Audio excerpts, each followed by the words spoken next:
And greetings, everyone. This is Griffin Gaming RPG, and welcome to Friday Night Live with the Soul Citizens. And well, actually, with the Soul Citizen right now. Hopefully, my other Soul Citizen will arrive. Might be running a little bit late, but we're going to get started because we like being timely, and we do appreciate you being here with us tonight. It's a Friday night. It's been a busy week. There's a lot to talk about tonight. I'm going to try and cut through as much as possible, but as you guys know on this show, we invite you to come on board the show with us and talk to us about Star Citizen, anything Star Citizen. But we're going to have some subjects today that we're going to talk about that we think a lot of you guys are going to be really excited about. As you can see, we're in a different locale today, and there is a reason why. For those of you who play Star Citizen, you know that we are in Wally's. And we are in Wally's because of this week. First of all, it's a festive week. We're going into the holidays, both in real life and in the game. And so New Babbage and Microtech are the heart of some of that celebration. And so I opted to put us at Wally's in a very cool nighttime spot on a Friday night for a Friday Night Live show. And we'll talk a little bit about what's happening this week, especially in relation to the holidays. But Jade, Star Watcher, good to see you. Thank you for dropping in. Appreciate having you here tonight. So, hey, Kimmy, how you doing, buddy?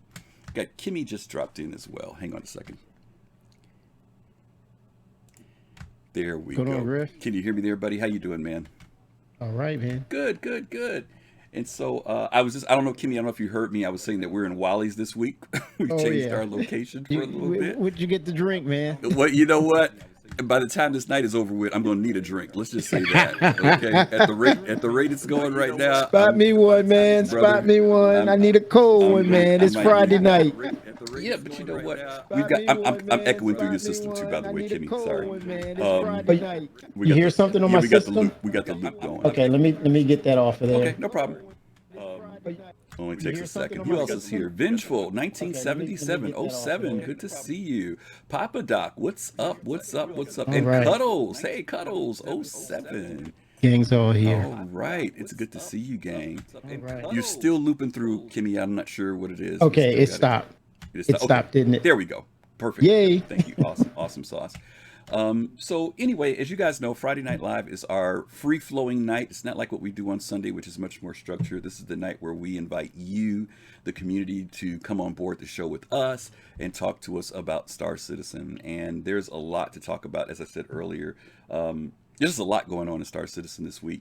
And I guess when we were on a week ago, Kimmy, you were part of this. We were talking about the fact that 312 was out for First Wave and Concierge. And then, of course, by Thursday, boom, it went live. Drop. Right? Drop. Yeah, Yes. it dropped. Hot drop. Which was great. And I mean, we already kind of knew that before the holiday, they probably wanted to get it out. And I think I was kind of thinking maybe by Friday, but boom, they fooled us and decided to do a drop. Ops Chief, good to see you. Hey, buddy, how are Seven you? ops. And so, They yeah, broke tradition, Griff. yeah, a I little don't know how bit. to take that. A little bit, right? I mean, you sent the message out saying, "Hey, 312 is live," and yeah, boom, Thursday we all had it, and we've been having a little bit of time to kind of play around in it.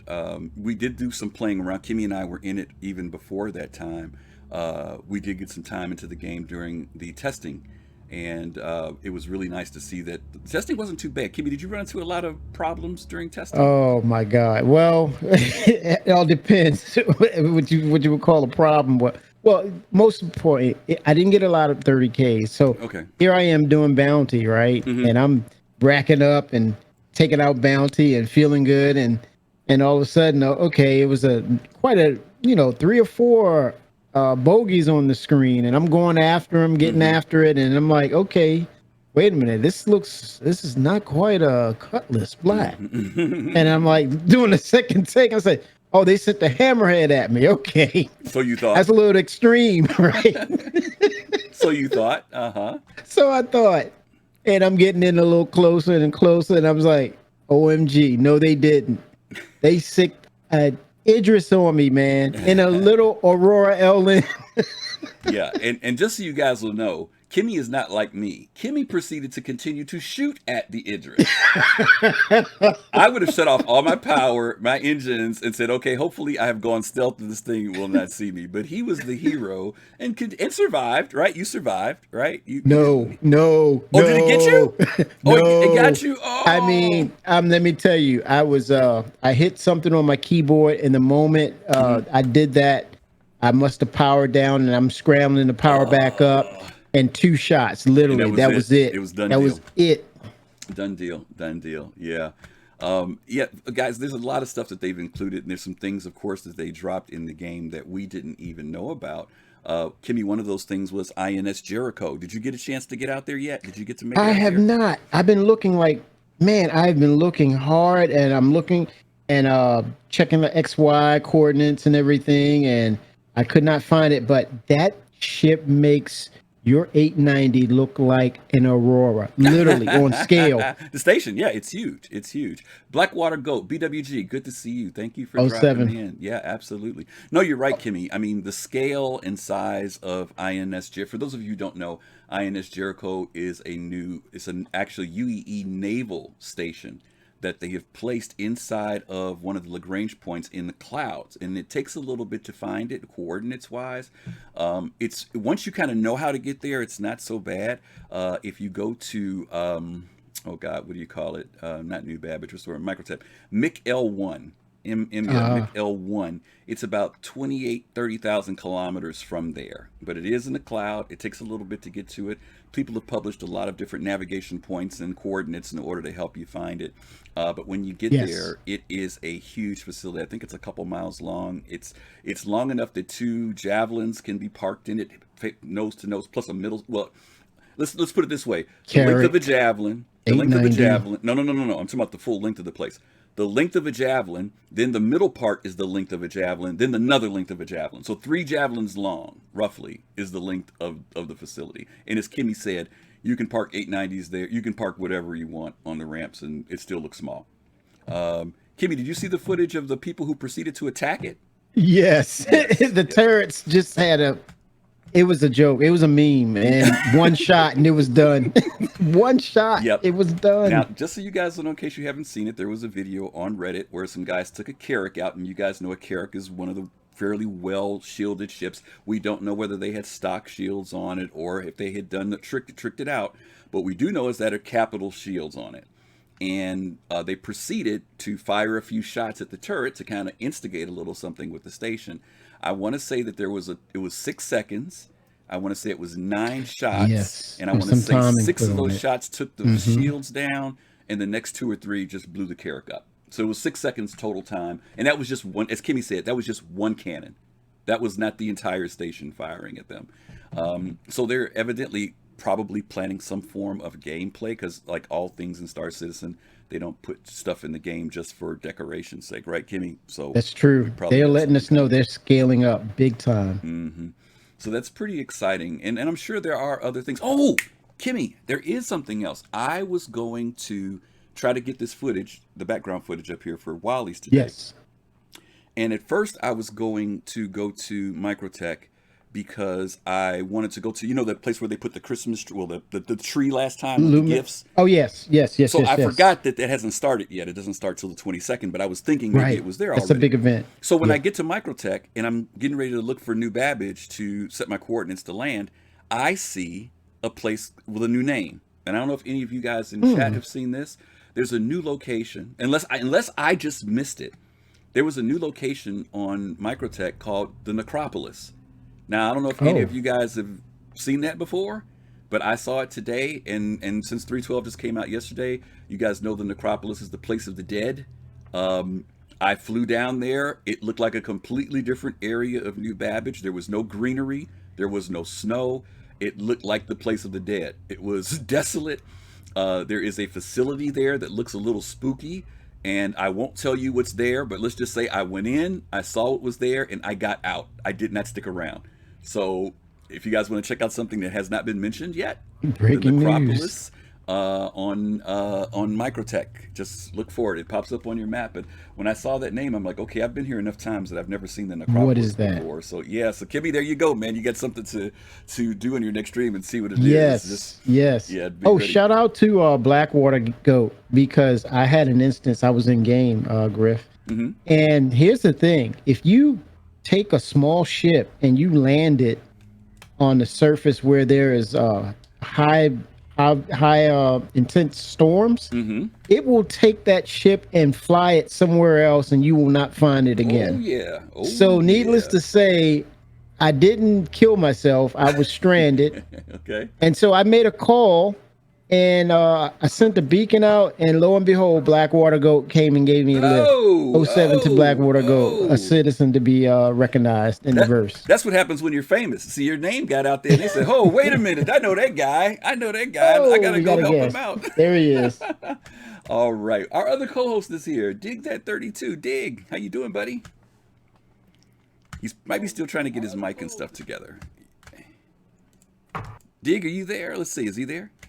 He might be still. I'm Oh, there he is. no, I'm here. Hey, What's bro. good? What's going down? How you doing, man? Hey, I'm cooling the gang and the whole shebang, man. How's it going? Always, always, always. We're just getting Oh started. We just seven kind of DT32. playing catch up on stuff and talking to folks about 312 coming out. I was just sharing with them about a couple new locations, the INS Jericho Station, and sharing with them about a new location on Microtech. Have you been to INS yet? Dig Jericho, the station? You know, I kind of been there. I got a good 30 seconds of looking at it before somebody started opening fire on my Caterpillar. So Oh, you I didn't got get to a be great kidding. look. I've had people say that they were approaching it and a 30K happened. I can't imagine. You have to do all that hard work you do to find the place, and then somebody either shoots at Yeah. you or you get a 30K. That's like one of those nights where you just say, okay, let me shut this sucker down and come back tomorrow, you know. But well, yeah, it's definitely cool if you get a chance to check it out. So yeah, that's one of the things. So guys, look for new stuff in the game. There are some surprises, and we're going to talk about some of the surprises that they have hinted to with us in the game. Once again, don't forget, folks, we want you all to come in and talk with us. Dig is here, Kimmy's here, I'm here. If you want to talk about Star Citizen 312, talk about all the stuff that's coming up that we're going to be talking about on the show, hey, we'd love to have you guys come in, because we don't want to talk. We want to hear you guys and hear what you all have to say. So let me jump into this real quick, because this is kind of the next big step for us. For those of that you may have read your email, there is an event that came around last year that they're doing again this year called the Luminalia. Happy Luminalia to all you guys, and you guys see Pico. Did you guys participate in any of this last year? Kimmy, Dig, did you guys do any of that gift hunting and gift giving, or did you just kind of, I don't need to do all that stuff? It was more of a meh. It was a man for you. What about you, Dig? Nah, you know, I took a look around for the gifts and turned them in for them credilinis. Okay. So And yeah, I didn't know that was the name of it. Yeah. Like that. This is the same holiday from last year, huh? Yeah, yeah, and in fact, I want to kind of go through some of the lore, because they actually built lore around this whole thing. And if you guys Banu. can bear with me, I'll give you a little background on it. They basically, I'm going to give the short version. This is on the website, gang, so you guys can look this up for the celebration. But the Luminalia is called the Glow Festival, and basically what it is it's a holiday that's celebrated by both Banu and humans, or humanity, on December 22nd. So this doesn't kick off until next week on the 22nd, okay? But it was a Banu holiday that they invited us to participate in with them. And it's basically a holiday where they do gift giving. This is a part of sharing. They have this thing like where they built like what would be like, they don't call them clans. I forget what the term is, but there's a term that they use within their group of how different people in different types of groups or skill sets are broken into these different groups. But when this day comes around, they become one big happy family, no matter what your trade background is or anything else. And so they share. And of course, because of the what's the word I'm looking for? Not agreement, but the relationship between Banu and humanity, or the UEE or whatever, they decided to say, hey, we want you all to participate in this. And so humans have also become a part of this big celebration that they do. On the screen there, you guys see the picture of Pico and all that good stuff. Again, here's the picture of the Banu, that festival of lights. You see that Banu's kind of carrying what looks like a lantern, and evidently the lore is that when they light that light, it lasts for 2 days. So it's basically a 2-day festival, and once that lamp goes out, then that becomes the end of the festival. And as we mentioned earlier, the other aspect to this is the gift giving. Some of you guys remember these packages from last year. You may have gotten them as missions, or you may have found them. Dig said he found some. There were people who literally ran around to get these. Some packages had stupid amounts of credits in them if you traded them in. Do you remember, Dig, how much the packages you were getting when you were trading them?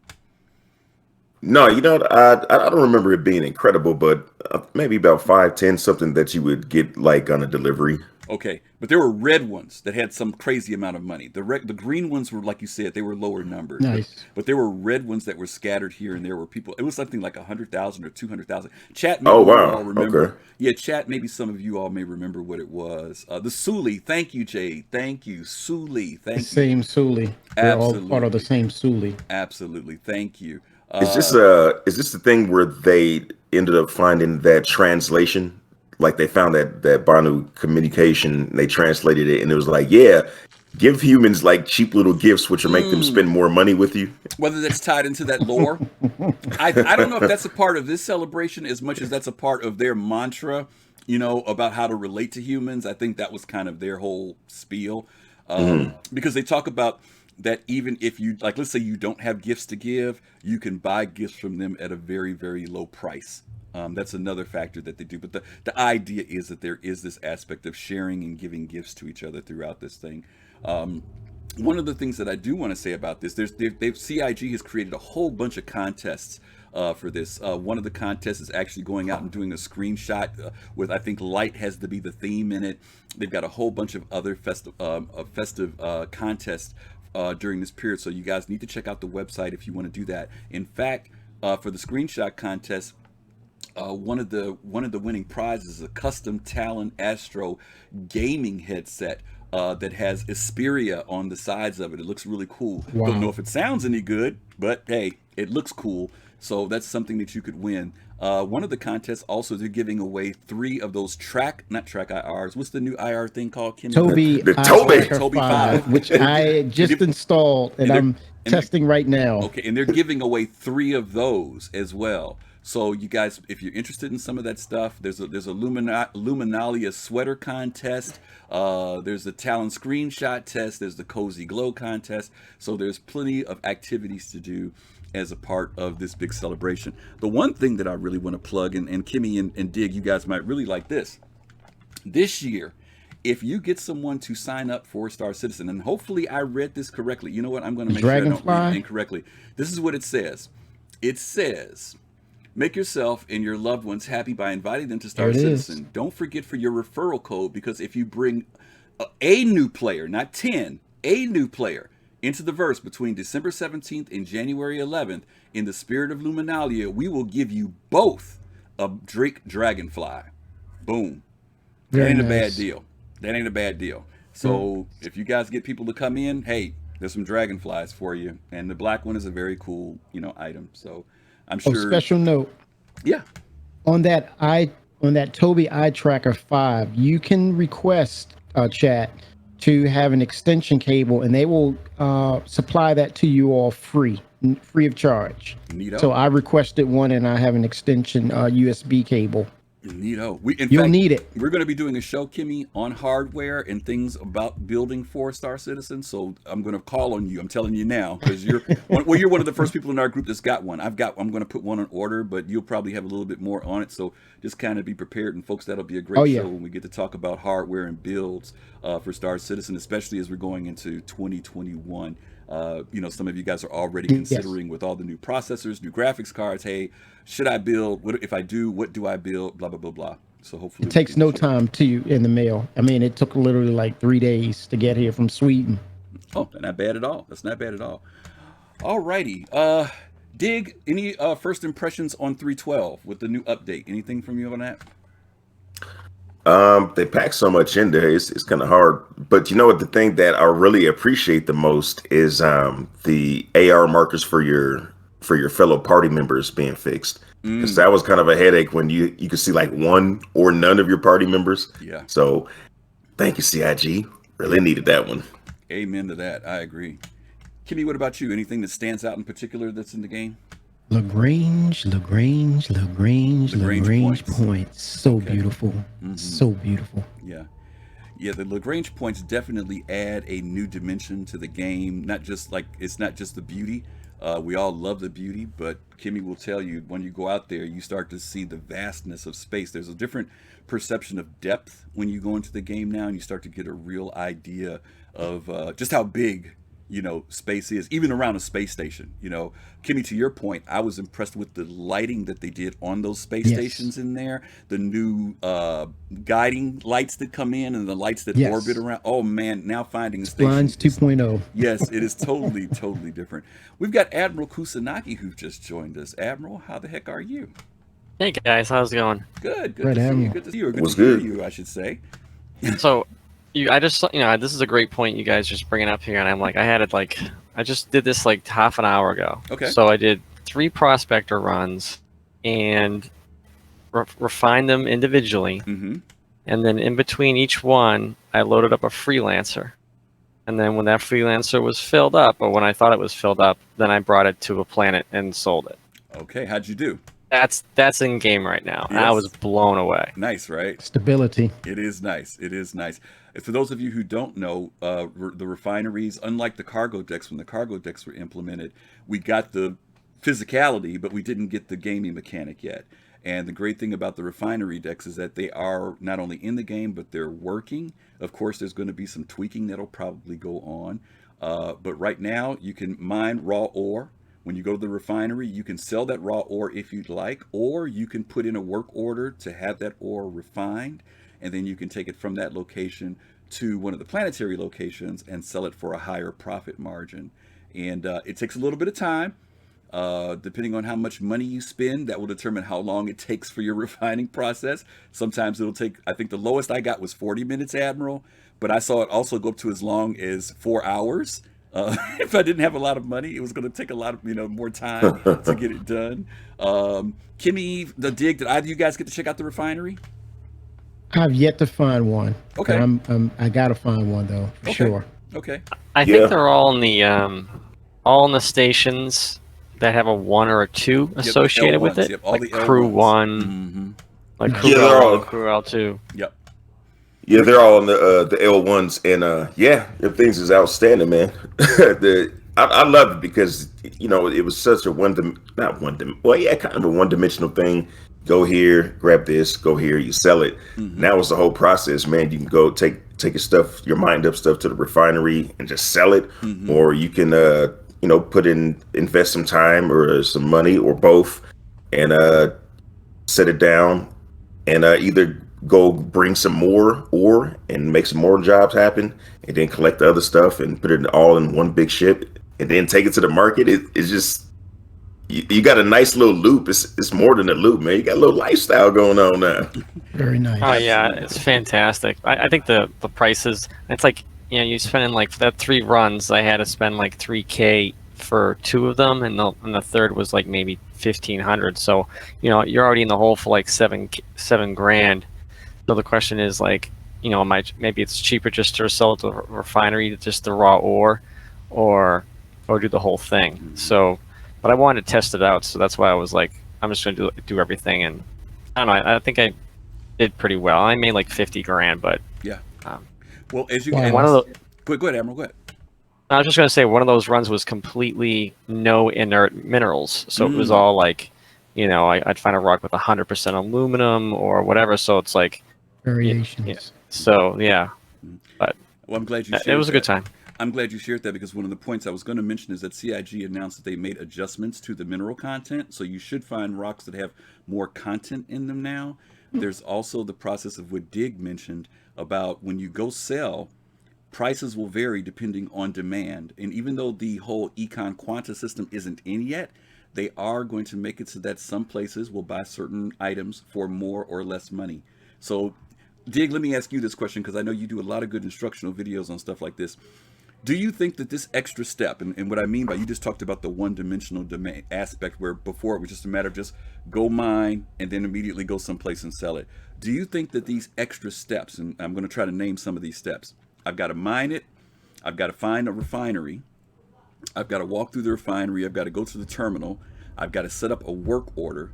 The work order is going to tell me how much I have to spend, then it's going to tell me how much time I have to wait. Now, I could go do something else, mind you, while that's going on. But at some point, I've got to come back. I've got to claim my stuff. And then I can't sell it there. I have to take it to one of the main planets. Is that going to be something people are going to get into?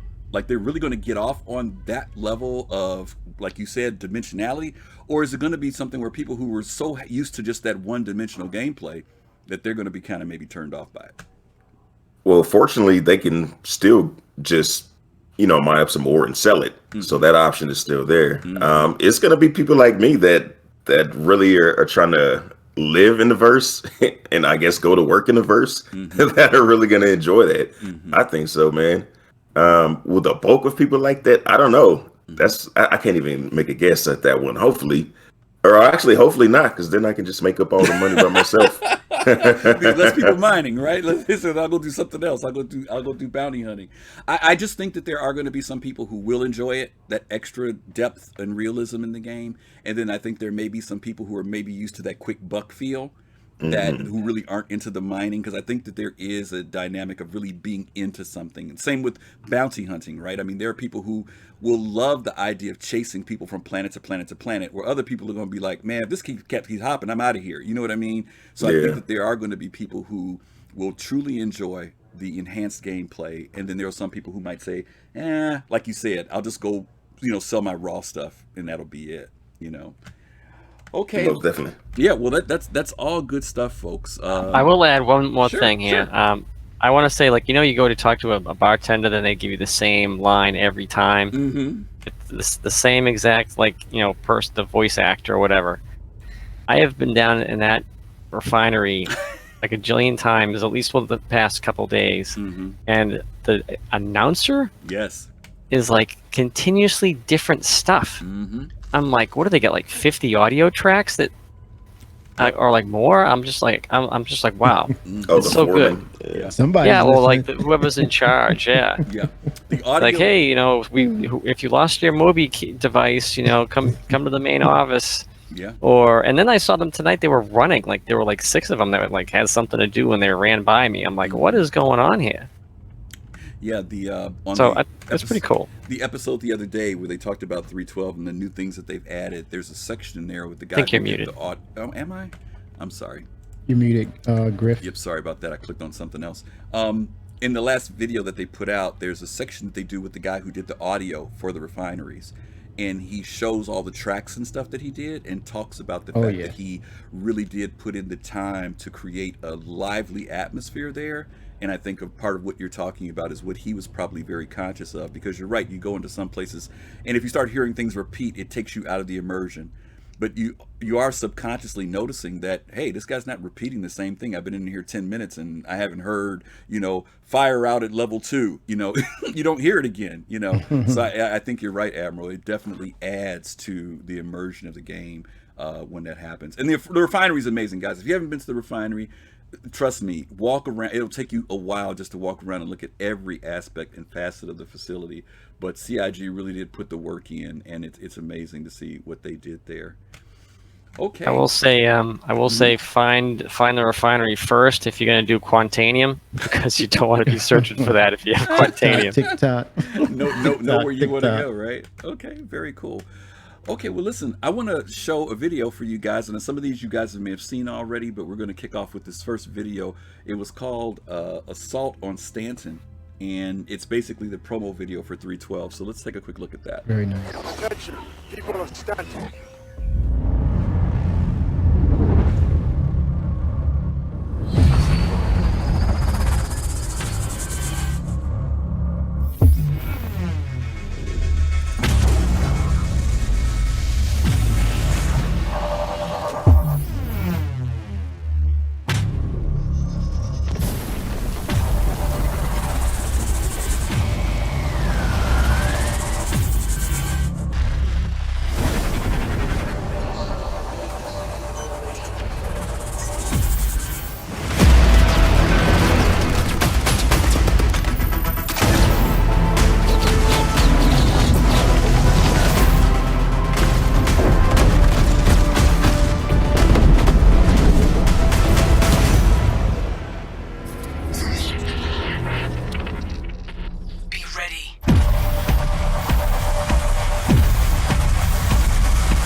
Okay. Let me hit with Admiral Kusanagi first here.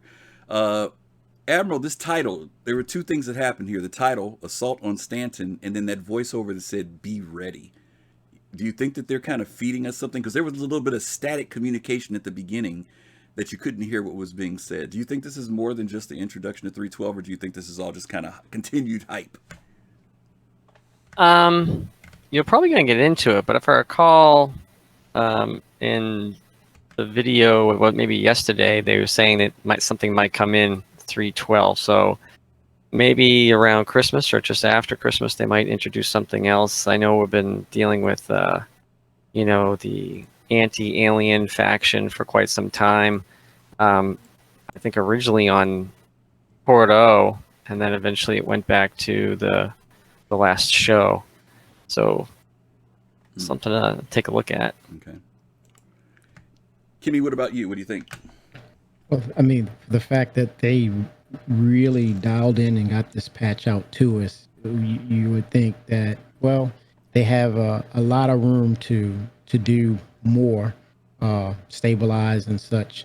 And so you hear this out there with Discord and other places of, impending attacks, possibly from Pyro, or maybe existing Vandal from the Arena Commander, NPCs. So it's no telling what they're going to do, but you feel it. You kind of feel there's something's going to happen. So it's one of those things where you got to stay tuned and realize, hey, the 22nd is like a few days away. So we're going to find out for sure. Okay. Dig that. I know you'll agree with me when they say that something's coming. We're obviously talking about the Origin 400i. Thank you for reminding me of that, Ops Chief. Of course, that's what we'd be looking for, but no, I'm just kidding. They do say something, no dig, in the commercial there. They say discover new ships. They didn't say all new ships or release of new ships. Do you think that term discover literally means that maybe there's going to be something we're going to find in the game that we weren't expecting? You know what? That hadn't occurred to me that they said that. I didn't catch that distinction. That would be dope. I know there's some tidbits that didn't even make it into my last video about stuff that hasn't been mentioned in the patch notes that's out there, like the relays. But yeah, maybe I would love to see some ships. Let me see a Bengal. You going all the way to a Bengal. Nice. Wow, that's deep. You skipped over everything. Oh Yeah, my God. yeah. You said if you're gonna do it, go all the way, huh? Okay. Go big or go home. Yep. Well, we do know that they talked about the fact that the Idris had been worked on. We know that the Idris is in 312. We know that they're using security measures. Kimmy talked about his encounter with an Idris. And I do know that there were people who were out there trying to instigate, get crime stats up so that they could get Idrises to come out from a security standpoint. I have never seen one yet, but it should be interesting to see what happens with those, with the Idris battles. I'm sure people will start recording those pretty soon. Okay, so that's that piece, and all these pieces are kind of leading into each other. So, Admiral, I appreciate your restraint because we are going to kind of go into some of these other items. So let's look at the ISC because the ISC is a little longer than normal. Usually they're about 8 to 10 minutes. This one was about 16 or 18 minutes long, but this is like a year in review. And they're going to talk about kind of cover a whole lot of stuff, not just the stuff that's come out in 312. So let's take a look. And by the way, you guys can join the conversation. Admiral Kusanagi's here with us. You guys are welcome to come in too. Just click the link, come into Discord with us if you want to talk with us about what's going on with Star Citizen.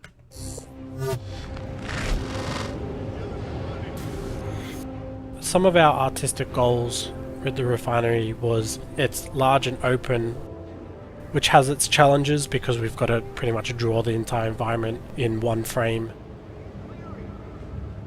We wanted to feel hot and smoky, very humid, like there's a lot of molten metal around. Really wanted to implement more track view stuff like you saw in the cargo deck with the cranes moving. We really want to start utilizing that a lot more. So that was a big ticket item for art. And then implementing those as well. So I had to dress up the level refinery with elements like fire, smoke, sparks, and some steam. For the smelter effect, I gathered a lot of references. So I started with the main effect, which was the melted metal. The main challenge for this one was how should I choreograph everything together, because not all the elements happening at the same time. When it's hitting the bottom of the pot, only then the fire, the sparks and the steam should come out with this melted metal. What I'm really proud of in this level is that we achieved a certain mood in this level. We used some called utilitarian assets. So these are light fixtures that are purely functional, not necessarily aesthetically pleasing. What was also challenging in this level is it was fairly open and you can look almost through everything. Usually when we do light some areas, mostly you got some so-called dog legs where you can hide some level parts or something like this. But in this case, you got a long line of sight. You can almost look everywhere, but it was a balancing act. All the lighting in there has to be functional, so just for guiding the player inside it, and we achieved this through footlights or railing lights or some point of interest that we achieved with strong lighting or color variations or contrasts. So when you go into the level, you see all these working lights casting super long shadows. I think what's also super interesting for lighting artists in this level is that you got all this layering going on. So together with VFX, sound, that we get the industrial feeling going on in there. So this is the loudest location in the game. I just wanted it to sound like a mad kind of, you know, place filled with machinery and there's a lot going on, and it sounds a bit kind of, what's the word?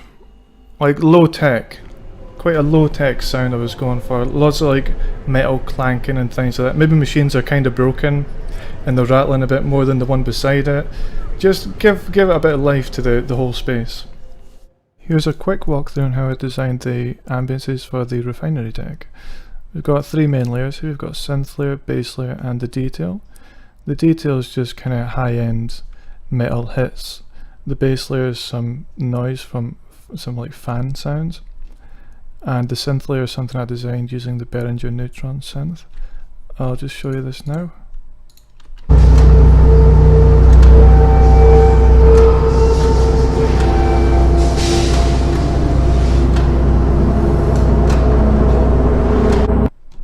Once these are all layered up, I add some reverb, and here's the final sound.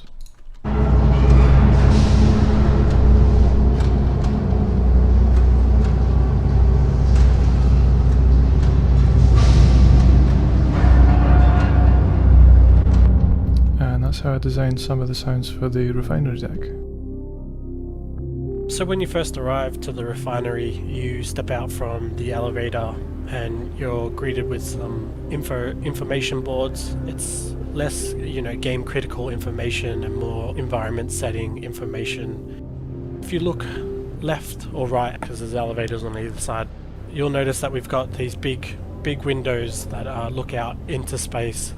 That came up quite a bit from backers and directors as well, is that sometimes when we're inside these space station locations we lose a sense of scale and where we are in the station, so we thought about putting in a window just to go, hey, you're here, this is the scale of you compared to the rest of the station, and I think that's pretty important. But then if you go to the other side, you make your way to the refinery hub, and this is where all the ore is refined. You've got machinery to regulate all these moving parts and processes. But if you proceed through the hub towards the back of the refinery, you'll get to the refinery shop or the foreman's office.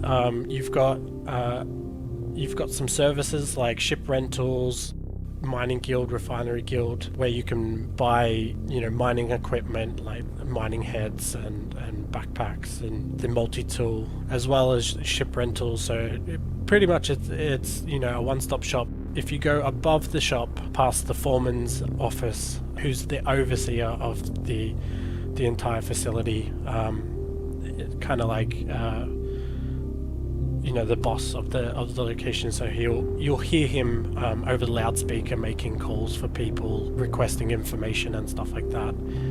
But in his office, there's the refinement terminals where if you've mined some stuff in your mole or prospector, you can come here and then you can start the refinement process. You can either wait around and just explore the environment while you wait for the ore to refine, or you can go back to the rest stop and maybe grab a bite to eat from the food court there, and then come back when it's all ready. We really hope that the players get a real sense of scale with the stations. They're starting to visualize each inch of this station is bustling with life and activity. We're trying to invoke the idea there's a workforce kind of happening in the universe.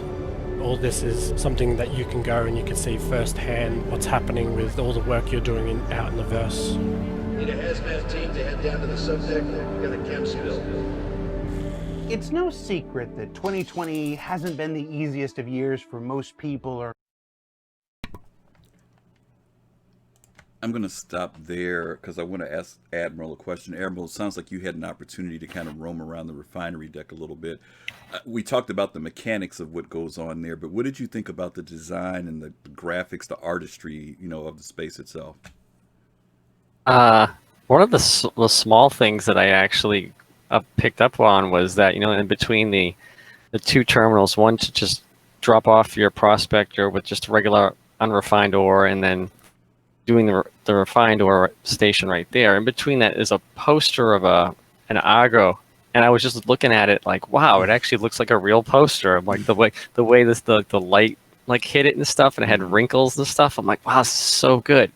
But like the atmosphere is fantastic, and the window that he talked about actually caught me by surprise because I just kind of looked over and I was like, oh, you can actually see outside here. So it's kind of these little things that they put into it that really, again, just makes it so much immersive, and it really gives a lot of hope for every individual, career field to come out in the future. Mm-hmm. So for them to put that much detail into this, I think it shows, really shows volumes of what's going to come. Kimmy, a question for you. You've said this before on previous shows that sometimes people need to stop and instead of just running through everywhere, but stop and actually take a look, because then you kind of get an appreciation for what CIG is doing. Is there a balance here with putting all this detail in? And obviously we know putting in that detail means it takes more time, right? Versus if we just kind of put out something that kind of looks pretty good and we can get the game out faster. Do you think CIG is creating a better balance in that now? That when we're seeing this stuff, it's kind of making sense now?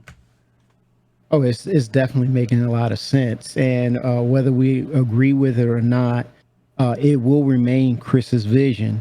And so the sooner we realize what is he and CIG is trying to do, and take the time, like you all said, to see what they're trying to deliver on, which is coming back pretty solidly, that they are going to give us this experience that we have never had before.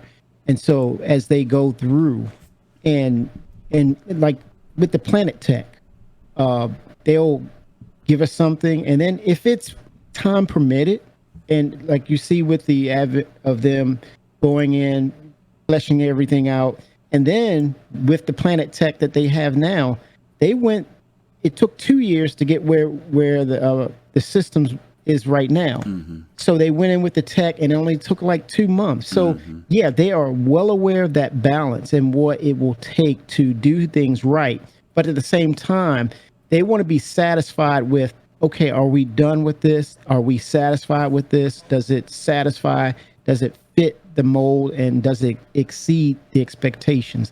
And once they're comfortable with that, they can move on. But if it's something that they may have to go back to real quick, they have a balance. They have a plan to get it in and get out. So they're showing us that. Okay, got you. Dig, for you, I know your thing is how to make profit and money. Does this, you kind of alluded to this a little bit earlier where you said this kind of gets you even more into that career. Uh, do you think that Star Citizen, whatever their next thing is they're going to go into, obviously I think cargo seems to be maybe the area that they're pushing into now because they're introducing docking, the cargo decks are there, ships like the Hull C, like the C2 made by Crusader are next in line. Are you looking forward to stepping into careers like that and have that same level of depth? Yeah, I mean, they go big on everything they do, so I know that when they do step into cargo, it's gonna be the hotness.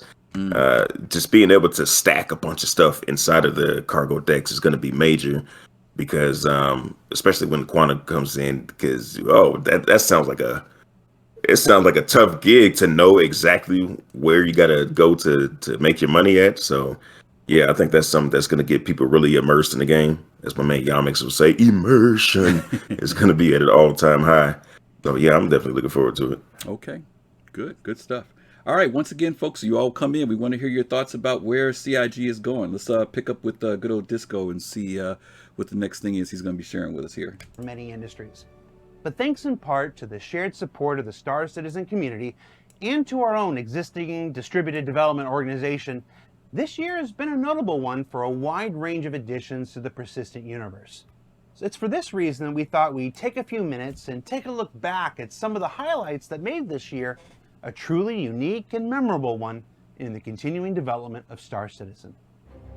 2020 started things off with the long-awaited additions of the Cutlass Blue and Red. These colorful variants would not only serve as important milestones in the continuing development of Bounty Hunter and medical gameplay respectively, but the Red would also introduce Star Citizen's first mobile spawn point, forever changing the dynamic of group activities in the persistent universe. In Alpha 3.9, the first major content patch of the year, we saw the arrival of new Babbage, which immediately set a new standard for quality and style in landing zones throughout Star Citizen, as well as 3 brand new moons in Calliope, Clio, and Euterpe, which added entirely new worlds for players to explore and adventure upon. The patch also saw 2 fundamental shifts to the way players venture through the persistent universe. With the addition of the actor status system, the need for consideration and choice came to the forefront when players discovered their characters could now succumb to the environments around them and suffer the consequences of activities they participated in.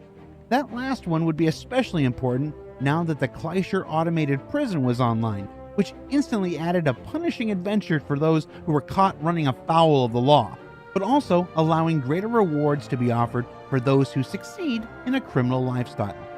Greater risk, greater reward.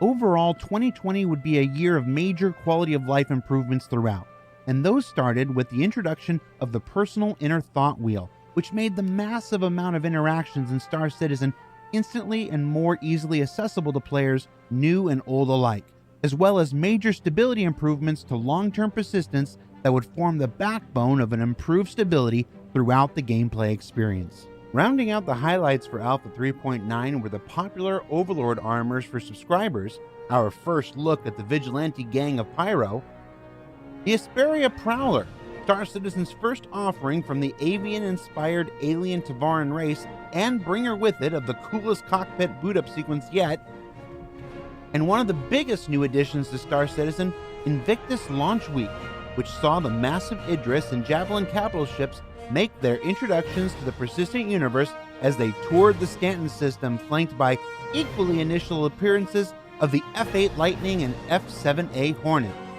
But not content to just watch, players would also declare open war against the UEE.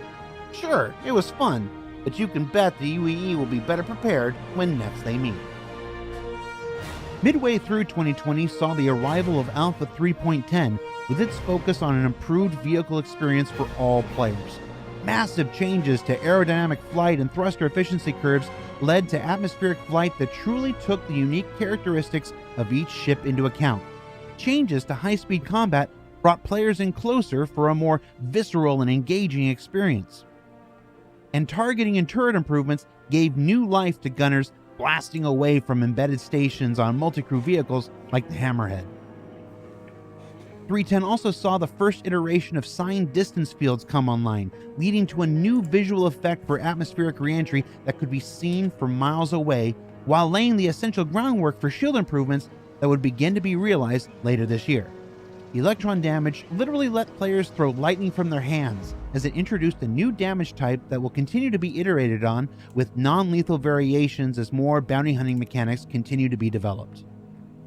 The long-fabled bartender, testbed for all social vendor interactions, arrived in 3.10, bringing life to social locations and building on the promise of a robust NPC dynamic going forward.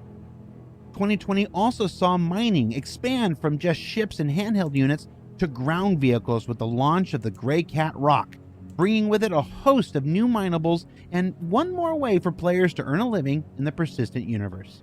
Alpha 3.11 brought with it the first part of a massive update to every planet and moon in the Stanton system, using new painting tools, high-resolution scan textures, updated geology assets, and more to make Star Citizen's already impressive planetoids better looking than ever before.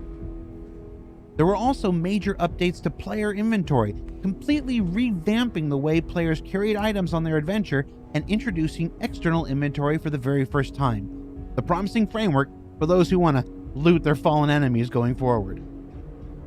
Force reactions continued to evolve to include a variety of knockdowns and a physicalized reaction when walking around inside a ship or vehicle, which not only affected the way that players fly with passengers on board, but it suddenly made all those seats and dropships seem like a really good idea. New defensive turrets were installed around rest stop space stations to accommodate the removal of green zones, which provided new opportunities and piracies for those who were willing to risk being, fired upon. Cargo decks became the future home for new missions and opportunities, while the Tobin Expo Center arrived on Microtech to play new host to the biggest event of the year, the Intergalactic Aerospace Expo, where players could explore and experience nearly every ship Star Citizen has to offer.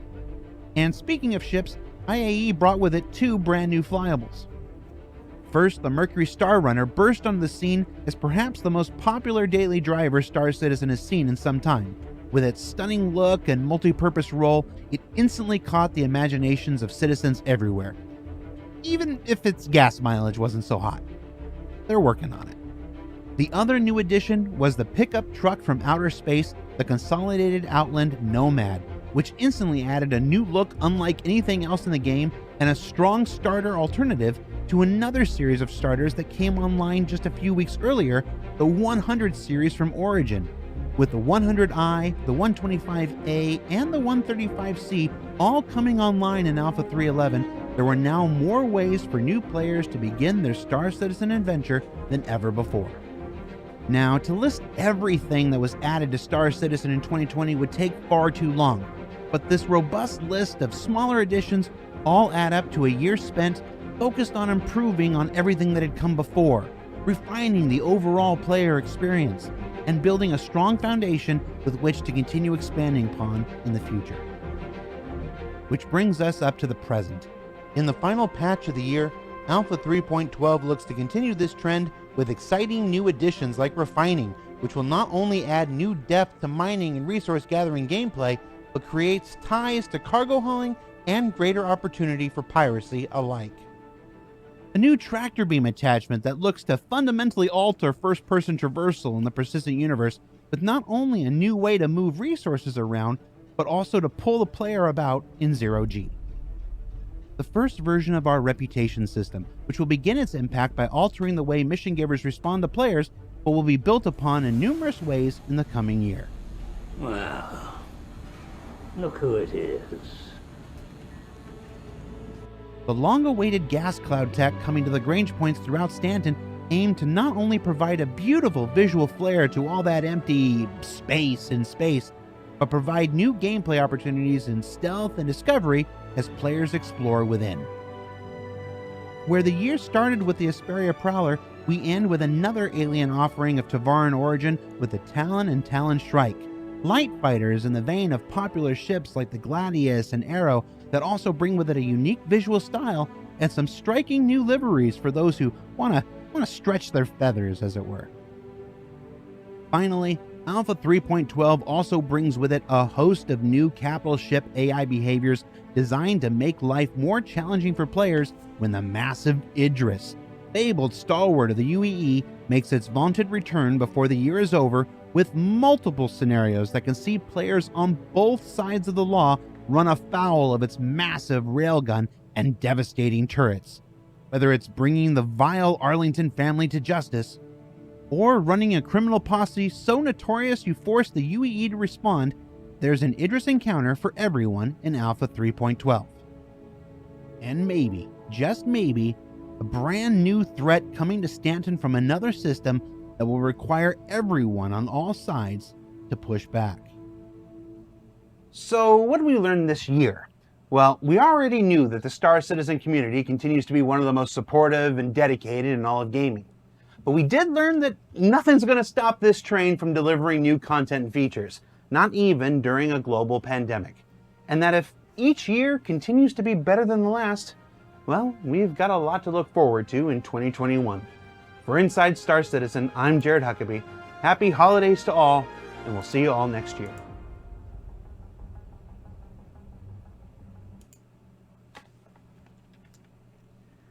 Okay, Admiral, let me start with you. There was a lot to digest in that video. Was there anything in particular that stuck out to you from the list of things that we saw that really this year was a banner year for you? I will just say yes. Okay.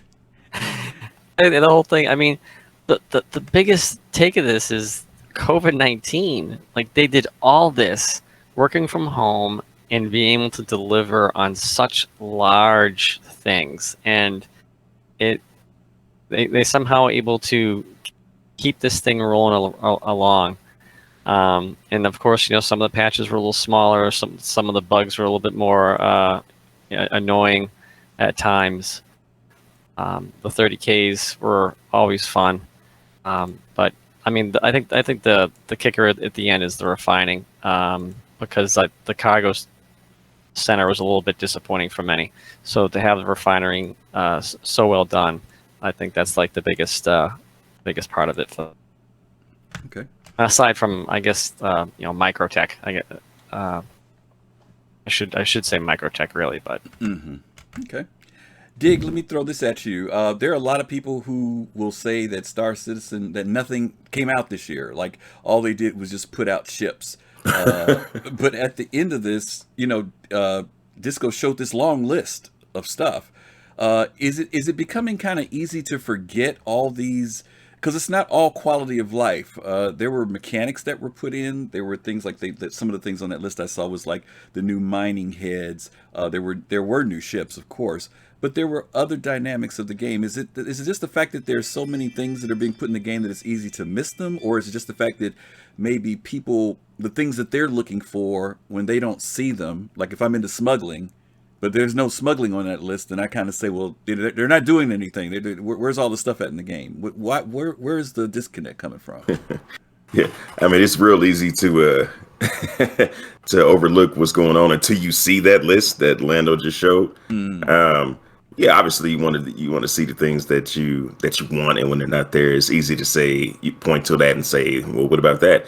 But man, the whole landscape of the game has changed from, I mean, obviously we got some ships, but we got a new planet, we got a new flight model, we got just crazy amounts of things that, since they're not dumped on us all at one time, it's hard to see the incremental change and keep that in mind and say, okay, well, this and this and this and this is here. Just like the Planetech V4, like we get these incremental changes. And so you don't really notice it at first. But if you went back to the beginning of the year, what the planets look like and the moons look like, and then compare it to what it looks like now, your mind would be blown. It's so drastically different, but we get them in pieces at a time. And so, yeah, it's real easy to kind of forget everything that's added and say, oh, well, they haven't really given us that much. And nothing but ships, right? Yeah. And to your point, I was telling some friends the other day that I went to Microtech a couple weeks ago, and while I was flying low level through the city, and I had noticed, it was more than a few weeks ago, but I had noticed that the buildings have changed. Before, they were these buildings that just kind of had graphics, images, and holograms outside.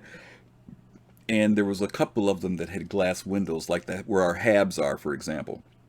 But now when you fly through there, the majority of those buildings now have glass windows that you can look into the buildings to a certain degree.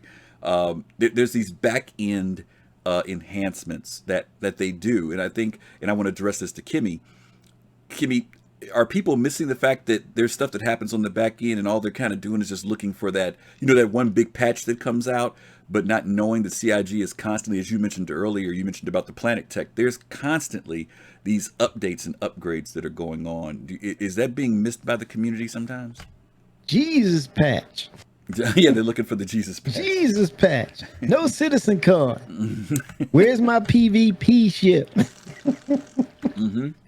People just hang their hat on one aspect of the game, but they must understand that it takes a lot of features, a lot of other things to bring all this together, to bring more people into the game, and also to give you variations and places and things to do in case that one thing all of a sudden you become bored with. So yeah, they're doing so many things on so many fronts, and like the gentleman said in the chat, they did this all through COVID.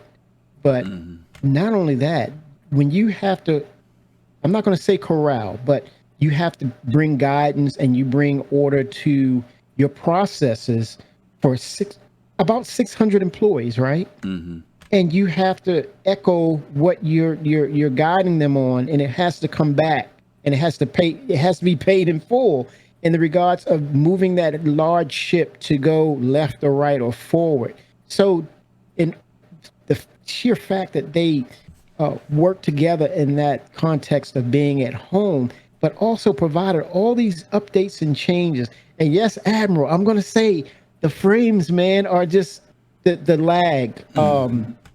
It's been a 10% bump in the frames per second in areas, and you can see where they are actually dialing in and actually optimizing where they can. Now, granted, when you see those dips in certain features and areas, it's because one, either that tech is still being developed, two, it's more than, like you said earlier, Griff, they're not going to put too much time into something because they have to keep things moving holistically. So you're going to see those little dips, but immediately the frames will recover. And areas that you would think that it should be heavy lag, low frame rates, I even peer in to see I'm on full servers now, and I'm getting really good frame rates. Granted, in mine, I'm running this at 4K, but still, it's relative to 1080p. Outstanding work. Outstanding work. That's a very good point. And guys, and we know frame rates can be very frustrating, but for those of you who've been around any amount of time, you guys know that frame rates are always an issue when something major happens in a patch, and within a few weeks or months, we literally forget about it. It goes away, and it takes time for them to work on it. I've told this story before. I remember the first time when Daymar was put in the game, and the first time I went there, and I was so excited, and everything looked great, and I landed, and when I got out of my ship, I went like to 6 to 8 frames, and I felt like I was watching an old 16 millimeter film. And now you go there, and it's so smooth. I mean, you don't even notice anything. Same thing, you guys remember Hurston, R-Corp, anything major. So I could definitely understand, particularly if there's something like the Idris, where you've got the Idris flying around, you've got multiple ships, you've got multiple guns, you've got multiple AIs. There's a lot more happening in that localized area, and I'm sure you guys are sensing the impact of that, but just give it a little time. Like Kimmy said, it will get ironed out, it'll get optimized, and it'll definitely get taken care of. Dig that. Let me ask you a question, because one of the things that you're really known for and you do very well are putting out these 1 minute short videos, these kind of like tutorials on how people can get more into Star Citizen and find out about the features. For you as a content creator, when you see all this stuff, does this get you pretty much excited for what you could be working on next? Yeah, that's the first thing that happens is I see what they got coming out, and I'm like, okay, how can I bring this out, and how can I add value to the community? So yeah, I mean, I see all kind of opportunities floating around. What did you think about the new UI they did? Because I don't think you've done one yet for the new mining UI, have you? Did you do one for that yet? No. Okay, because I know you're into the mining thing. I was just kind of curious what you thought about it. Aesthetically, I kind of like the old one, but functionally, the new one is a lot better. You can see, you have, since it's bigger, you know, like where you adjust your power and all that. It's easier to keep an eye on things and not you know, let your rock blow you and your ship up. I do think they need to put a drop shadow or something on it. They need to make that dynamic adjustment to the light, because I was getting a little lost with that, being able to see stuff. But you know what? I was wondering, somebody asked me if I was going to do another mining video, and I don't know, because it looks different, but it functions exactly the same. So I don't know. Do you think it's the same? Do you think well, I mean, if nothing else, you can highlight the new features, because you're right. As far as the mechanics go and what you do, that all remains the same. But there are some new, you know, the little dingy lights, bells and whistles things that they put in that makes it a little bit more friendly UI wise. But you're right. There's nothing that's changed in the process of how you mine. You're absolutely right about that. Yeah. Yep. Okay. Very, very cool. I do want to go back and find this list real quick. So guys, bear with me here because I'm scrolling and hopefully you guys can see it. But here are some of the things that are on that list. The mining lasers, the hijack. I forgot about that. I haven't even done the hijack caterpillar mission. Have any of you guys done that mission? The one with the prisoners on it. The one with the prisoners on it. Oh yeah, prisoners. And you had done it, Dick? Specific ones. Yeah, we had a heck of a time with that one.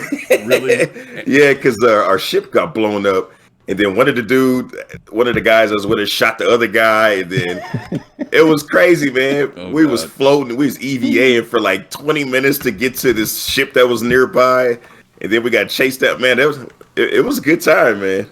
Dig. Let me ask you: Did you get problems where that you had to use the codes to the exact frozen guy, the cell? The chamber they were in, you had to match the code to it? No, we didn't have any problems. We had one guy reading off the codes, other guy using them. Okay. So it worked out pretty good, man. Okay. What did you run into? Oh, the codes. and then the other ship that comes to help it to blow your ship up, and it was like, wow. Yeah. Now, I didn't do that mission. I did do the 890 mission. I've done that a couple times. Kimmy was with me, and I went out with Colossal and some other people. That mission I did do. One of the things that's in here that I think none of us mentioned tonight, but it was a big changer for us, was that player trading app where we could pass money back and forth. I mean, oh yeah, that's huge, man. I mean, that got good to go. Yeah, they got a lot of people back into the game, knowing that they could pay their friends that were doing work with them and stuff, which was also great. Body dragging is mentioned in here. The ship HUD reworks were being done. Let's see, law system improvements, weather locomotion. Grimhex. Yeah, the Grimhex, yes. Oh absolutely. my gosh. The cover usage that was implemented. Let's see what else they got here. If I can scroll this a little bit more. Grimhex, I was hyped for that, and then it came out and none of the functionality was there. I was like, I had my razor ready to go. Ready to go. You're ready to race. Yeah, but you could tell they're getting it ready for that. You could definitely see that's coming. Unified contact with friends. Dig, you talked about that earlier. The in-game ship rentals there. So now players can actually rent most of the ships in the game, where before there was very limited. People still felt that they couldn't access ships in-game, and now a lot of the ships are there that you guys can work for and get in-game. Different weapons were implemented into the game. Height map improvements, body dragging. We talked about that. The prison repair missions, those were new too. So anyway, there's plenty of stuff here that they have implemented that could kind of go against that whole argument that CIG really hasn't been doing anything. And I think to Admiral Kusanagi's point when he said that even with COVID, and working from home, they've still been able to deliver to us, which is really, really great. So this year, 3.9, 310, 311, and now 312. And we're getting ready to shift over into a new generation. I don't think there's going to be a 3.13, guys. So let's hope that we transition. Yeah, I hope not. We heard it here first. Bad luck number. If they had enough time to put in toy pistols, I think they did pretty good. Yo, those toy pistols are perfect for shooting those the people that works in the retail stores that be talking stuff. They're like, just go. Stop looking, go. If 311 or 312 was just toy pistols, boy, that would have been an interesting patch. You gonna pop them? That's funny. People would be like, Wow. "What the hell?"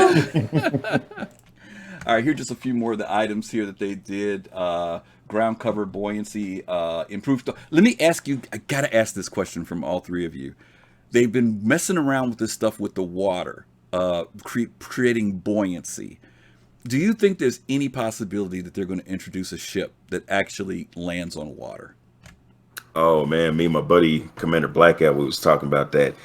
I hope so, man, and I hope they don't, because a lot of people are like, "Well, the 890 is a yacht; it should be able to sit on the water." And the other people were like, "Well, let's take these ships underwater, even though they're built for 0 to 1 atmospheres, whatever. They should actually come out with some specific amphibious ships, man."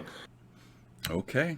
I don't want to take the ones that we got underwater, man. I think that kind of lose me a little bit. I think they need some ships specifically for going underwater, man. Oh, really? Space Nifty, hey, how are you? He just dropped some information here. This is interesting. We'll have to check this out. He says there are 3 ships that have been specified to have buoyancy.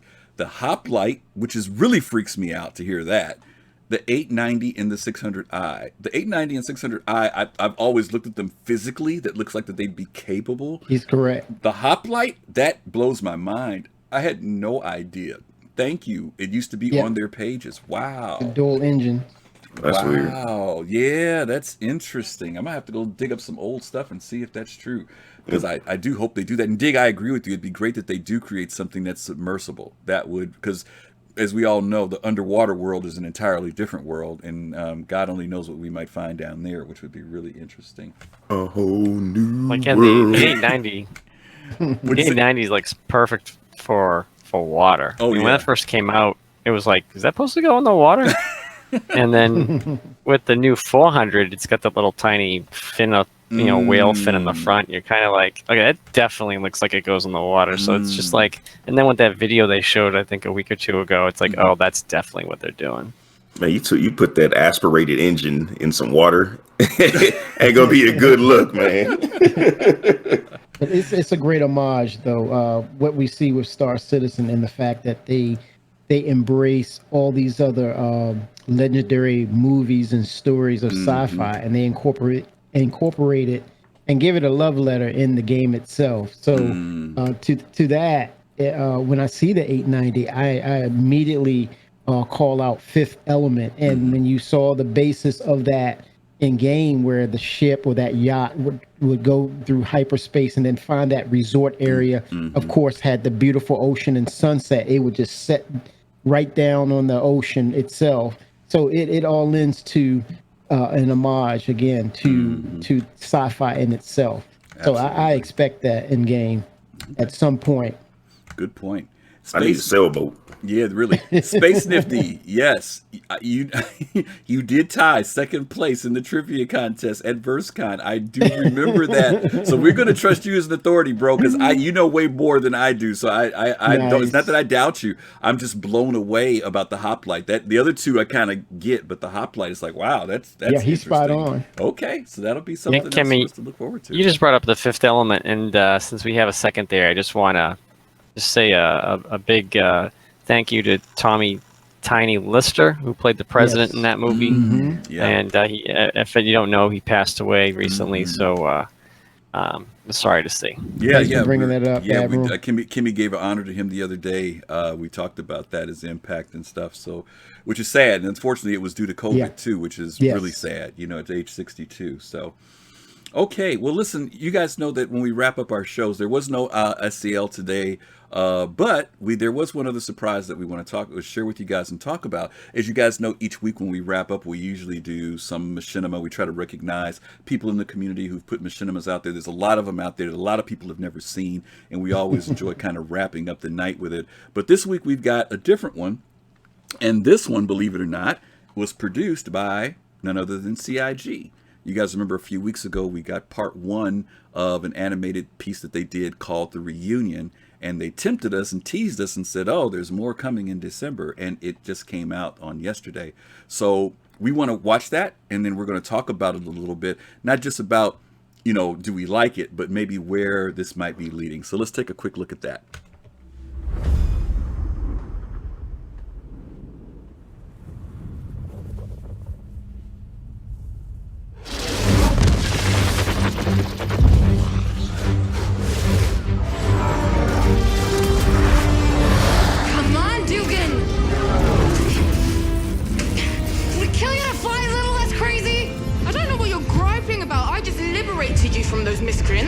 More like kidnapped. Do you want me to give you back? Not particularly.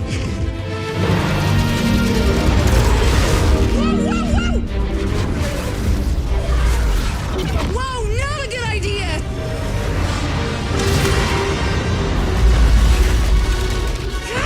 Where's your co-pilot anyway? Mal?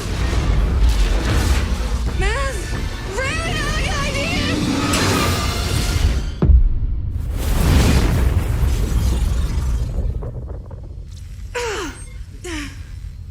I think we lost him. I think something's on fire back there.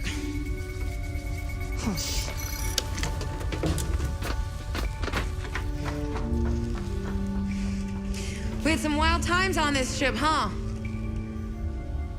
Remember when Sorley's tried to steal it? Which time?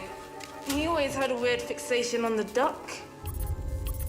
Think he still does? No, I heard he's dead. So are we if you don't get back up here? Those miscreants caught up. Hi-yi-yi. Just get in the damn turret.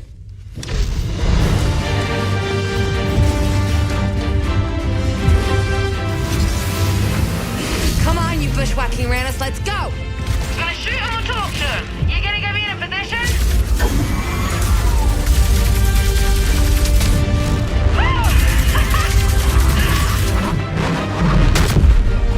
You see that?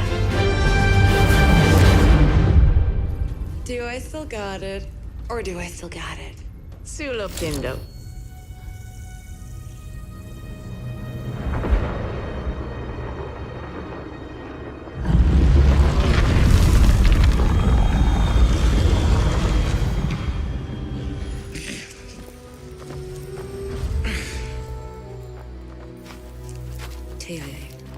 T-A-E-A. Your Banu is terrible. And I told you, they're programmed to recognize my voice. Hi-yi-yi. How much are the deacons paying for me anyway? You aren't gonna talk your way out of this one, laddie.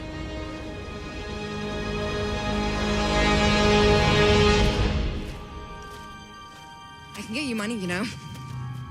Hey, think about it. Pop these cuffs, you and me get back on the duck, and we'll go rob the damn Central Core Bank. Come on, Dugan, it'll be just like old times. Be like we never left Lago.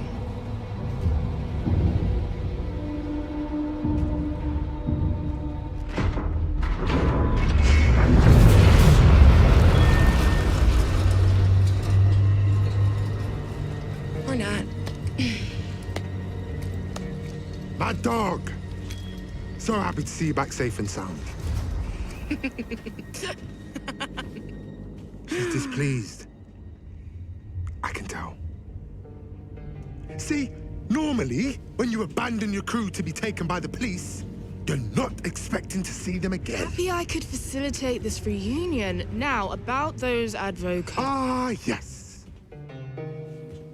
The authorization codes. These were not easy to come by. But well worth the trouble. Codes? You traded me for damn access codes? You're more than welcome to stick around. See how this all plays out. I can assure you, this will be long and painful. Should be fun. I really should be, What's the matter, Dugan?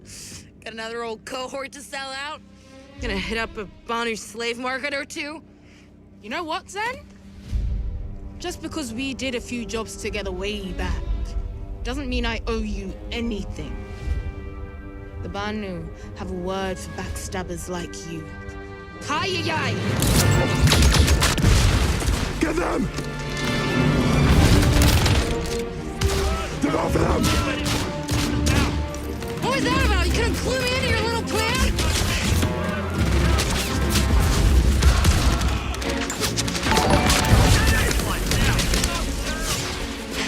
This way!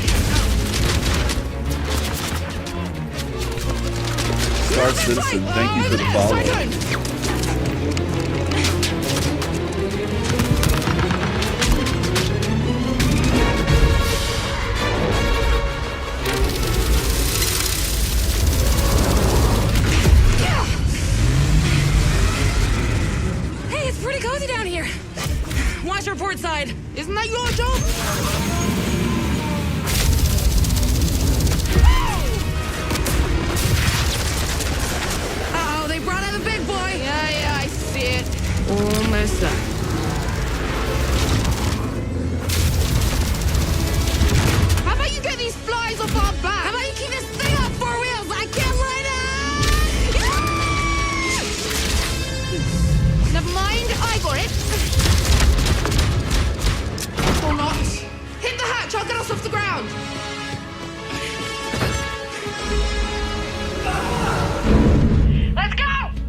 did. I mean, I almost jacked all over the turret, but those were some moves. Dugan?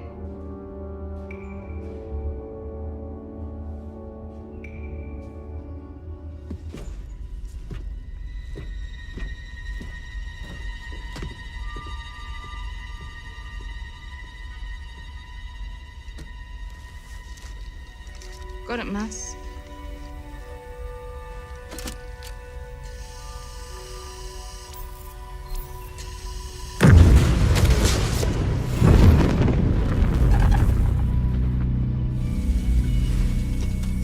There's no way the Deacon's caught up that fast.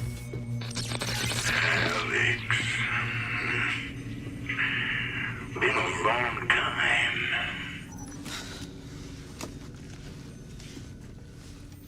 Sorry, Liege. I heard you were dead. Never better. Got a message this morning from an old acquaintance. You will never guess who. I have a couple of ideas. Look, Dugan, I didn't know you were gonna spring me from the Deacons. Yeah, well, to be honest, neither did I.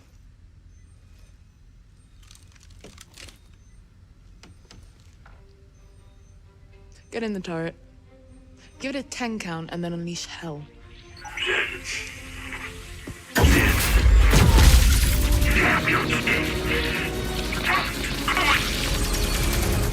Hang in there, Mass, just a little while longer.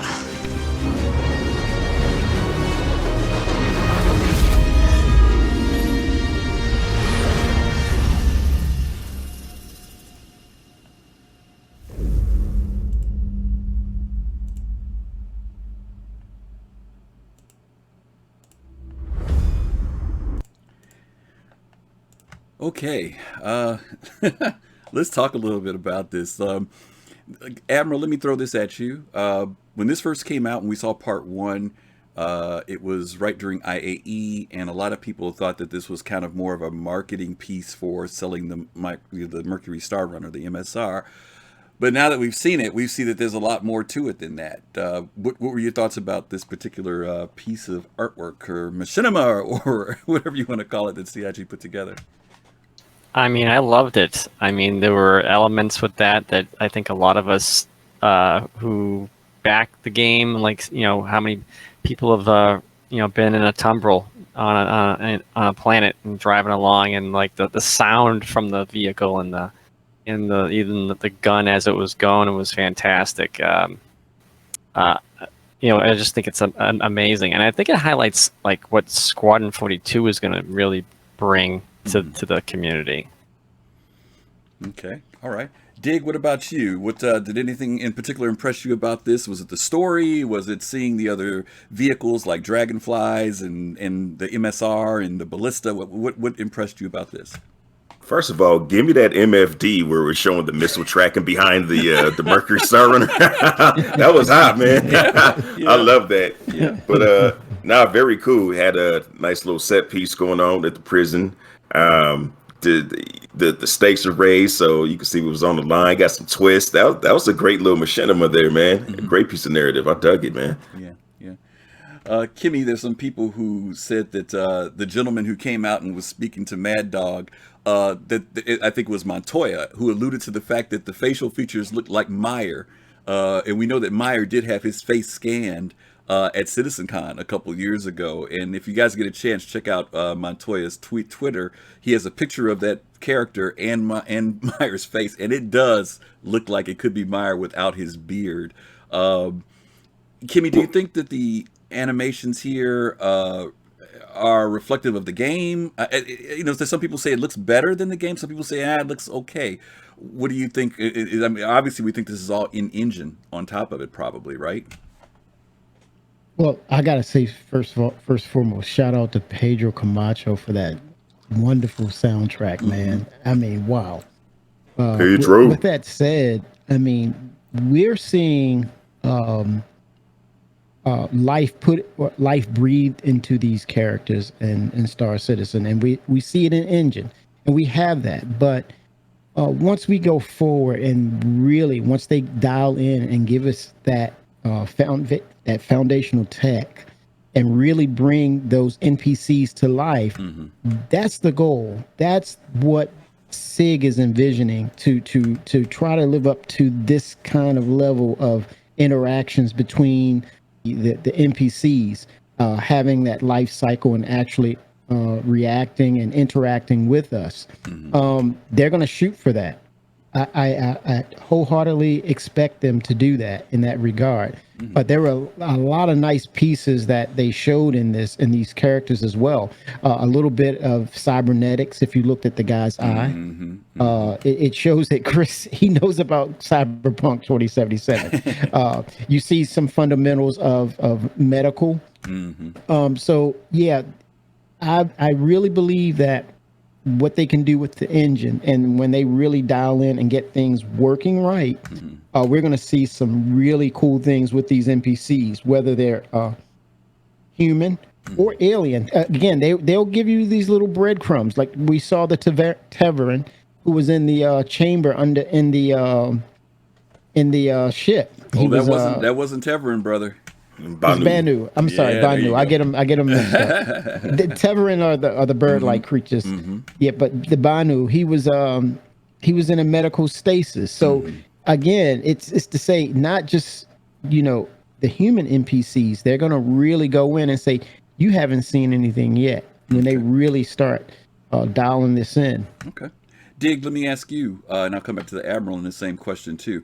Would you like to see more of this from CIG? And do you think they are tying this into something that is coming? And the reason why I'm throwing that in is that we've seen this emphasis recently on the Banu. There's this story of this person, Moss, who was the one that was in stasis. Do you think that this is not just something that they're putting out for entertainment's sake or to keep us, looking at things? Do you think that there's going to tie into lore, even the story that we're seeing? And would you want to see stuff like this come out, continue like quarterly or something like that? Yeah, I would love to see any piece of story that I can get, especially if it does tie into the lore. I'd love to see it, because trying to keep up with the lore is well, for me it's a lot. It's tough, man. I tried to just put together a video series, and I just started putting the skeleton together, and the lore just keeps getting bigger and bigger and bigger and bigger, and I was like, okay, I can't keep up with this. So if they can use this to kind of illustrate some of the stuff, then yeah, I'm all for it, for them to continuously put out content like this. Admiral, how about you? Oh yeah, definitely. I think this is definitely going to be like some, not like maybe a series or something like that, but eventually they'll get to Disney World at the end. So, but yeah, I've always missed Lore Maker's Guide of the Galaxy and stuff like that. So whenever they can actually put something, and this is way more fleshed out than anything else that we could have even thought of like a year ago. So yeah, it's fantastic. Yeah. I want to touch on, and again, folks, don't forget, you guys can join us in the conversation. The link is in chat if you'd like to come in and give us your thoughts on what you saw today with the reunion. One of the things for me that I think, Dig, and you kind of alluded to this a little bit, it is a lot to take in the lore and do a lot of the reading, especially stuff that's gone in the past.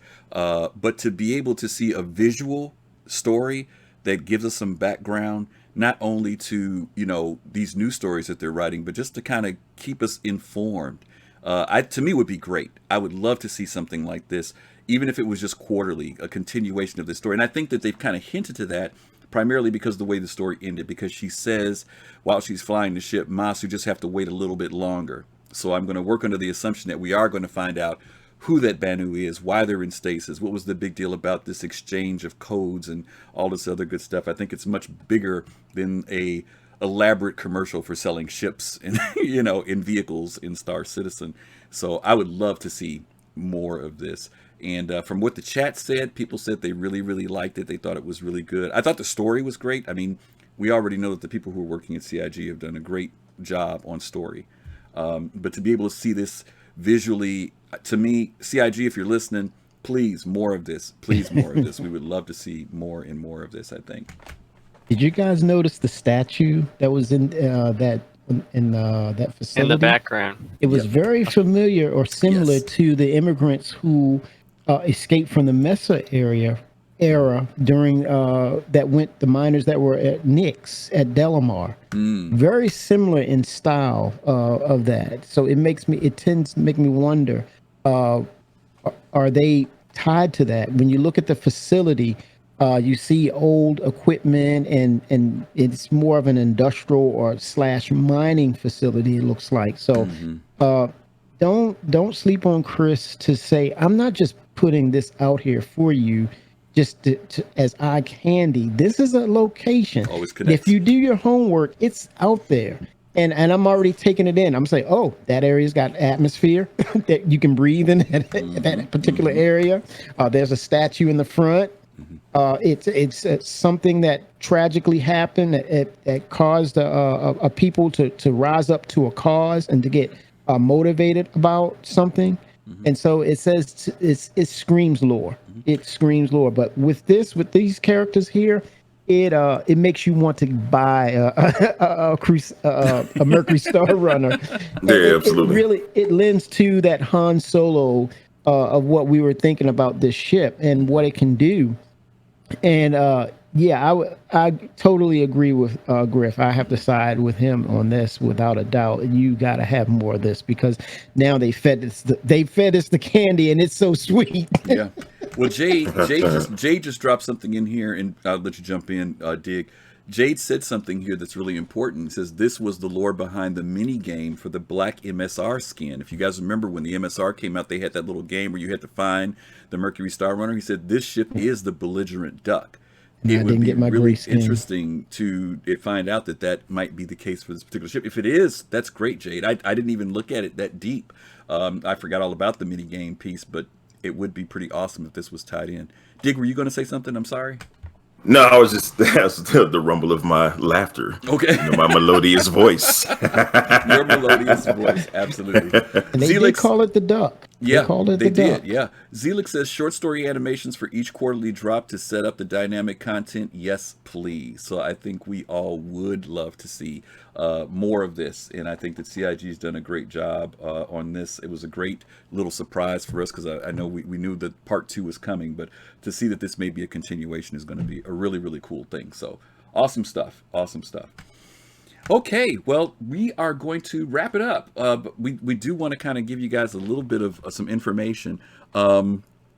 First thing, this Sunday, we are going to be doing our upcoming this Soul Citizens. I think this is the second to the last for the year.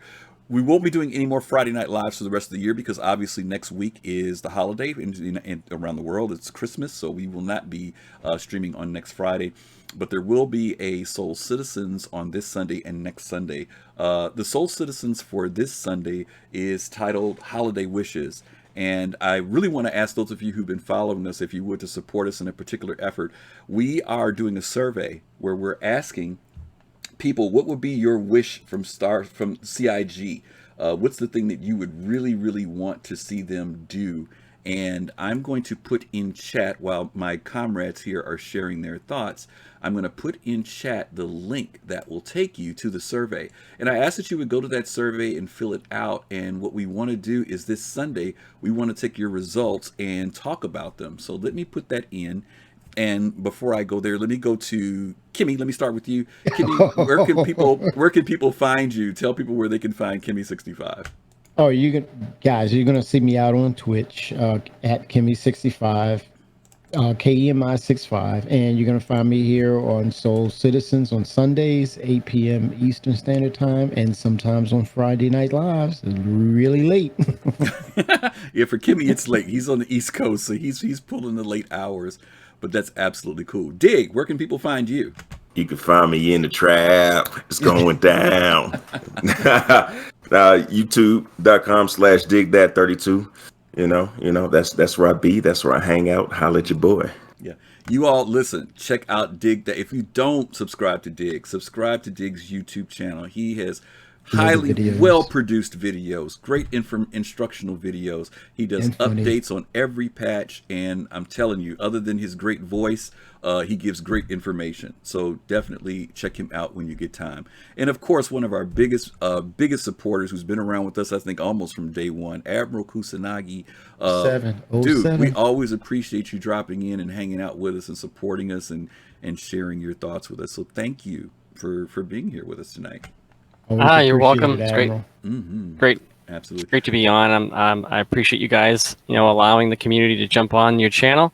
I hope in the future that more people will decide to jump in on here and get into the vocal part of the communication, the conversation. We know we got a lot of shy folks. And happy holidays. Yes, Happy absolutely. holidays. Happy holidays. Everyone. And as we said, they're happy Luminalia. Don't forget that starts on December 22nd. Happy Kwanzaa. Merry Christmas. Happy New Year. Hanukkah just passed. So I'll also say Happy Hanukkah if I have to say that as well, because I think that just ended. But we really do appreciate you guys' support and all that you do to be here with us each week. Hopefully we'll see you guys on Sunday. Don't forget, check out that survey. Again, I just put the link in there. It's a very quick survey. Just going to pick 4 items that you think you would like to see CIG do as your Christmas wish, and then we're going to talk about it this Sunday, and it's going to be a really great show. So again, thank you guys for being here. Thank you, Parker, for filling that out. We appreciate it. As always, you guys take care of yourselves. Let's see who should we got to find somebody to raid. We've got a good group of people here tonight, so we got to support somebody else in the We got Hangry out there, Hangry Sarah. Hangry Sarah's out there. We did Mariana last night, so we'll do Hangry Sarah. Thanks, Kimmy. That's a good pick. We haven't done her, I don't think. I think we did her only once. So I'm going to set that up.